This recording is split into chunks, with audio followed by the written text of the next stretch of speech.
மத்திய அமைச்சர்களை திமுக அமைச்சர்கள் திடீர்னு போய் சந்திச்சா அவங்களுக்கு ஈடியால பிரச்சனை வரப்போகுதுன்னு அர்த்தம். நகராட்சித்துறை அமைச்சர் KN நேரு, நிதியமைச்சர் நிர்மலாவை அவசர அவசரமா போய் பார்த்து ஈடி ரைடு விட வேணாம்னு சொன்னாலும் இறக்கமே காட்டாம நேருவுக்கு சொந்தமான 10க்கும் மேற்பட்ட இடங்கள்ல ரைடு நடத்தி பிரிச்சு மேஞ்சிட்டாங்க அமலாக்கத்துறை. நேருவோட சகோதரர்கள் KN ரவிச்சந்திரன், மணிவண்ணன் ஆகியோரால் நடத்தப்படுற TVH குழும நிறுவனங்கள் உட்பட சென்னை, திருச்சின்னு நேரு வளைச்சு போட்டு வச்சிருக்கிற 10க்கும் மேற்பட்ட இடங்கள்ல மத்திய ரிசர்வ் போலீஸ் பாதுகாப்போட நடத்தப்பட்ட ரைட்ல கோடிக்கணக்கான ரூபாய்க்கு ஊழலும் சட்டவிரோத பண பரிவர்த்தனையும் நடந்ததுக்கான பல ஆதாரங்கள் சிக்கியிருக்கு. வாரிசு கட்சியான திமுகல தன்னோட வாரிசை கேள்வியே கேட்காம ஏத்துக்கிட்ட சீனியர்களுக்கு எது கேட்டாலும் செய்வாரு ஸ்டாலின். அப்படி கொடுத்த பர்மிஷன்ல தான் தன்னோட பையனுக்கு பெரம்பலூர் தொகுதியை வாங்கி MP ஆக்குனாரு KN நேரு.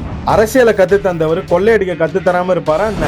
அவர் மகன் அருண் நேருவும் சிக்கிட்டாப்ல. 15 வருஷத்துக்கு முன்னாடி கொல்லப்பட்ட சொந்த தம்பி ராமஜெயம் கொலை குற்றவாளிகளை அமைச்சராகி 4 வருஷம் ஆகியும் இன்னும் கண்டுபிடிக்க முடியல. போலீஸ் மந்திரியான ஸ்டாலினால எந்த பயனும் இல்லைன்னு நினைச்சுக்கிட்டு இருந்தப்போ இன்னொரு தம்பியான KN ரவியை அமலாக்கத்துறை இரவோடு தூக்கிட்டு போயிட்டாங்க. இப்பவும் ஸ்டாலினால எந்த பயனும் இல்ல. இந்த சேனலை மறக்காம சப்ஸ்கிரைப் பண்ணுங்க.